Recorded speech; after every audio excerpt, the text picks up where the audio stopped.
hi to my not so haggard face. So, ayan, nandito na naman po ulit tayo sa bahay ko na pinapagawa natin. Almost, siguro sa 100%, nasa ano na siya, I think mga 80%, ganyan, yun na yung nagagawa.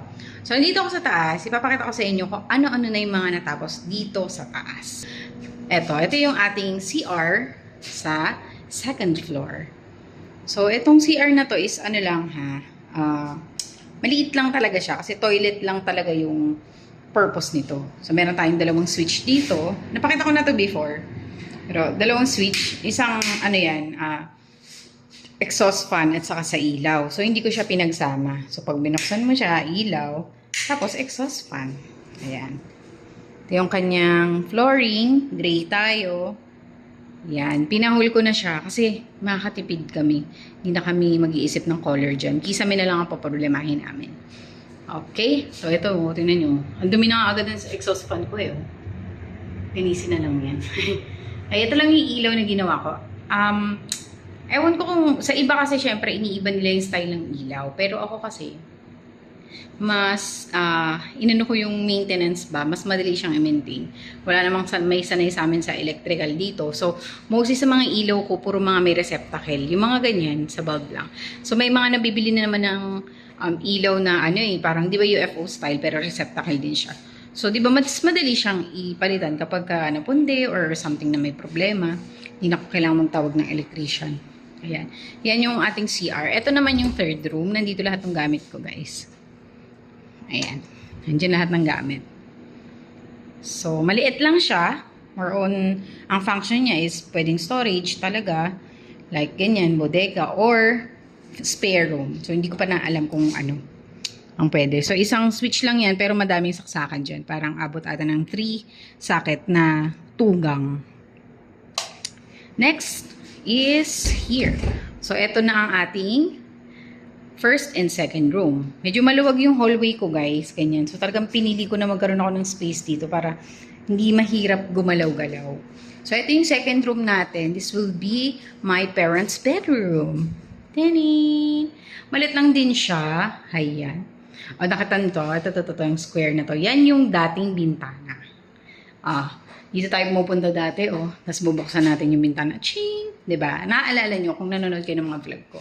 Tapos, ano na din tayo sa aircon dyan. Tapos, dito medyo marami-rami yung ating saksakan. Yung nagkagulo-gulo kami sa electrician kasi umalis yung electrician namin nung una. Pero hindi ko na din pinatanggal. Ayan, meron tayong 1, 2. Tapos ito yung lumang saksakan, tapos 3. Ayan. Tapos isa lang din yung switch dito. Ayan. Hindi na ako nagpalagay ng pin light. Yan, sa dalawang room, hindi na ako nagpalagay ng pin light. Tayo na natin. Next, here is the first room. Ito this will be my room. So, ayan. Dito ako nagpalagay ng pin light. This is tricolor na, guys. Diba? Kasi ito yung sinasabi ko sa inyo, yung mga ganyang style ng ilaw, yung may receptacle, may mga nabibili na mas malaki pa dyan. So, yan lang yung magiging ko. Papalit ko dun sa ibang mga ilaw namin. So, ito lang yung maiiba. Sa sala yan, saka sa kitchen. And then, ayan, ganyan lang siya. Ayan. Ang sukat niyan is 3x3. Ayan. Okay, meron na din akong abang para sa aircon. Okay. Alam niyo maganda yung nag-aabang kayo kahit wala pa mismo yung Tapos ayan. Bumila akong stopper. At ako na din bubili ng doorknob. Almost, siguro mga 90% ng gamit dito sa bahay is ako talaga yung bumili. Hindi ako nagpabili sa Sa akin yung materials. Labor lang ang ginastos natin. Tapos, ayan. Ito yung kabuuan niya. First room, second room, and the third room. Tapos makikita niyo maluwag dyan. So, mas gusto ko talaga na maluwag dyan sa labas para madaling gumalaw-galaw. This part is talagang pang-kwarto lang talaga siya. Tapos yung hallway ko, malaki. Actually, hindi yan talaga yung original na plan. Pero yung outcome naman, ngayon medyo mas okay yan ako. Kasi may part pa ako dito na maluwag. Pwede pang Maluwag dito eh, oh. For me ha, kasi galing ako sa maliit na bahay, so nagkaroon ako ng ganitong space. For me, malaki na siya. Ayan. Tapos, ayan, nakakisame na din. Then, nakakornesa. Maliit lang na style na kornesa yung pinili ko kasi, ano siya, look, parang, mas magmumukha siyang maluwag. Kasi pag malalaki, parang, yung space niya agawin. Tapos, liliit yung itsura niya, diba? So, parang ano lang siya, illusion. Ayan. So, ito, pakita ko sa inyo yung terrace. Pero hindi ako magiging maingay kasi tulog na yung mga tao sa kabila. Papakita ko na sa inyo. Whites, close. Ayan.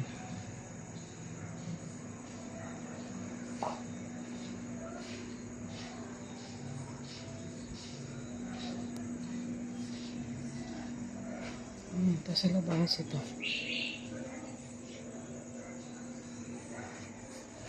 Ayan. Tapos ito, meron akong saksakan dito. Ayan. Diba? Ayan. Alam nyo guys, yung bahay ko na to, medyo maraming saksakan. Alam nyo ba kung bakit? Wait lang, sasara ko lang. Ayun o, naka-double lock. Dinouble lock ko yan. Maraming saksakan dyan. Katulad, may saksakan dito. Dito, sa room 1, may 4 socket. Room 2, 4 socket. Room 3, 3 socket.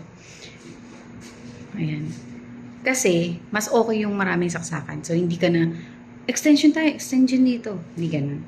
Ito, tugon siya dito sa dalawang saksakan dito. Ayan. Pag pinatay mo siya, ayan. Pag binuksan mo siya, ayan. Actually, ang original talaga niyan is gusto ko naka 2 switch siya. So, mahirap talaga kapag hindi mo bantay talaga yung bahay. Katulad nito, okay naman yung forma na nakuha ko, okay siya. Pero hindi mo din talaga may iwasan yung mga may maling gawa. Eh, yung problema, nakakisami na tayo, may hirapan yung mga electrician. Kaya yun, pumayag na lang ako na one gang. Yung nakasulat pa siya, 2 gang, stair and landing. Well, anyways, pag nagpapagawa ka talaga ng bahay, hindi 100% makukuha ng ano yung gusto mo. That's life. So, ngayon, bababa tayo. Ayan, nandito na tayo sa baba. So, ito yung switch ng ilaw ko sa taas. Tugon siya dun sa kabila. Di ba meron din ako switch sa may taas. Para kapag nandito ka sa baba at nakalimutan mo patayin, pwede mo pa din dito. May access ka pa din dito. So, yan. Ito na, nakakisami na tayo dito sa ground floor. So, kung mapapansin nyo, mas naunang natapos yung second floor. Kasi yung talaga yung request ko sa gumagawa para may maayos na kami matutulugan. At kahit gumagawa sila dito, may place na kami. Diba? Ayan. So, dito sa may sala, nagpalagay tayo ng pin light. Ayan yung mga pin light natin. At ito, may nagkamali kasi sila ng lagay dyan. So, papalitan pa yung ilaw niyan. Yun yung nasa taas, pinakita ko kanina, diba? So, dito, kaya nasabi kong 80% kasi more on gagawa pa sila dito, magta-tiles pa. Okay. Dito sa baba, pinatanggal ko din yung bintana. Okay. Don't mind the kalat. So, hindi pa talaga tayo tapos. 3x3 din ang sukat niyan. 3x3. So, napasukatan na din yan sa gumagawa sa mga aluminum supplier. Ayan. Napasukatan ko na din yan. And then, meron tayong 3 switch dito. Ayan. Ito is nakatugon doon sa dining at sa sala. Okay? Bubuksan natin, ha? Ito yung sa first switch, ito. Ayan. Second switch, yun. Ang third switch, pin light. Naka-isang mode lang ako sa light. Naka-warm lang siya. Wala lang, trip ko lang. Ang mahal kasi pag 3 kulay. Tapos nagkaroon ako ng, parang may experience ako na meron akong ilaw na gano'n. Hindi ko naman din talaga lahat nagagamit. So kung ano lang yung gusto kong medyo pleasing sa mata. So for me, ang pleasing sa mata sa akin is ganitong color. Medyo warm. So pag pinatay natin to, ayan, ganyan ang itsura niya. O diba, medyo pleasing lang sa mata. Hindi ko naman talaga lahat nagagamit kung naka-tricolor ako. For me lang naman, personal experience. So, imbis na bumili ako ng medyo mahal na tricolor, yan lang yung binili ko. Diba? Ito, meron tayong dalawa dito. Ang original niyan is 8 mode. Mode ba? Or panels yung tawag. Anyways, 8 slots. Kaso, nagkagulo. So, ginawa na lang ng paraan. So, sabi ko sa electrician, baka pwedeng gamitin na lang itong pang-apat lang pala siya. Ayan o. Yan. Kung kayo ang bibili guys, i-make sure nyo. Kasi ako talaga yung bumili nito. Medyo naguluhan ako. Dito kasi ako tumingin. Tingnan nyo naman o. 1, 2, 3, 4, 5, 6, 7, 8. O. So, sabi niya 8. So, sa ako naman, since wala naman akong alam, yung 8 binili ko. Yung pala dapat, ibig sabihin niyan, dalawa lang yung pwede niya ma-occupy. Tingnan mo. Dito, dalawa na occupy niya. So, dapat 8 yan eh. So, yan. Ito yung luma. Ito yung bago. Pero okay na rin for me. Well, okay na yan. Tapos, okay, nandito na tayo sa baba. So, dito magta-tile sila. Ito yung mga gamit ko. Dito sa baba, meron tayong mga socket. Mga naka-3 ano ko dyan. 3 gang. Ayan o, ang dami kong saksakan, diba? Nako talaga, ayoko nang mag-extension. Para wala na tayong masyadong ano. Yan ang gusto kong i-invest, mga saksakan. Tapos, ito na ang ating kusina. Ayan, kusina. All white, diba? Sa camera, all white. Pero, dito yan parang naka-granite style ako. Sa lahat ng binili ko na tiles, ito lang yung naka-glossy. The rest na tiles sa second floor at sa first floor ng flooring is matte. Yan, yung mga ayan, backflush, tawag ba dyan? Tama ba? Yan, saka yung pader sa CR is glossy. Pero lahat ng flooring ko is naka-matte. Kasi madulas eh. Ayan, anyways, dito ang ating stove. May saksakan doon sa baba, nagpalagay ako kasi yung stove na nabili ko, yung igniter niya or ignition ba yung tawag dun is kailangan nakasaksak. Although pwede naman daw gumamit ng lighter pero masyadong hassle. Kaya nagpadagdag na ako ng saksakan doon. Meron din ako saksakan dito for the microwave and the range hood. Tapos another 2 socket for mga utilities, mga other appliances. Ganun. Tapos dito ang ating sink. Ayan. Tapos dito may saksakan din dito for the ref. Ayan, natabunan lang. And for the laundry. So ito na yung ating. No, that's not na-stop. So, anyways, wala pala siyang picture, no, pag double-an. Suot ko.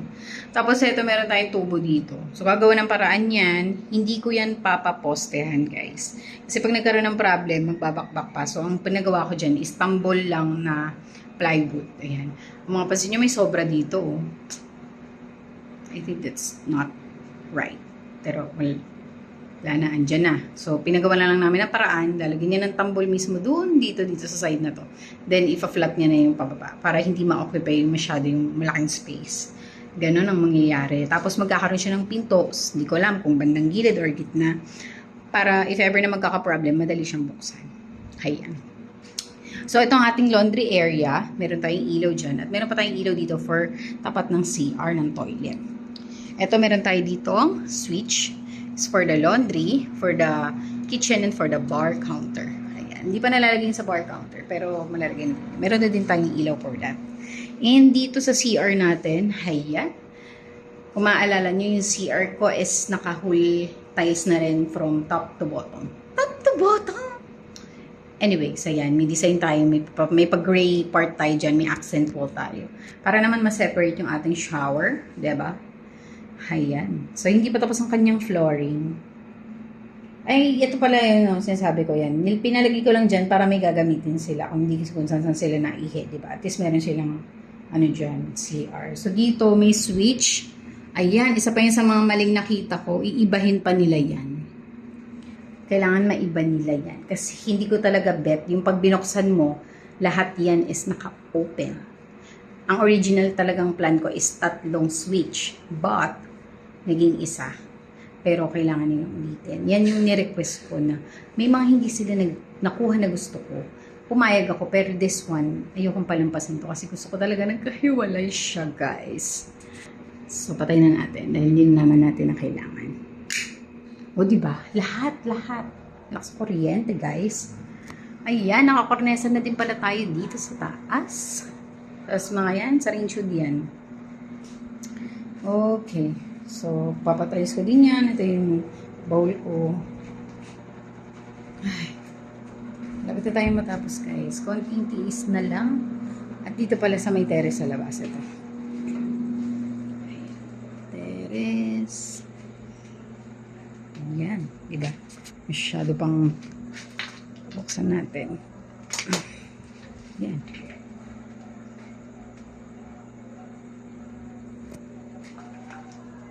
Patay na natin.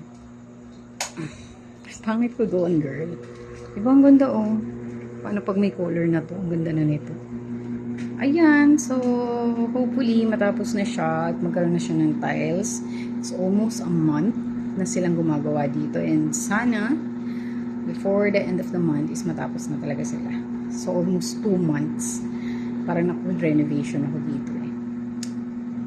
Ayun. So, guys, thank you for watching. And sa aking susunod na video, mapakita ko sa inyo yung natapos na nila. Though hindi ko pa talaga mapapakita sa inyo yung ating room tour or house tour for the final outcome. At least ma-update ko sa inyo kung ano pa yung mga natapos nila after this, okay? Thank you guys for watching. Hope you like my video. Click nyo na yan! Click nyo na! Thank you for watching. Subscribe for more videos.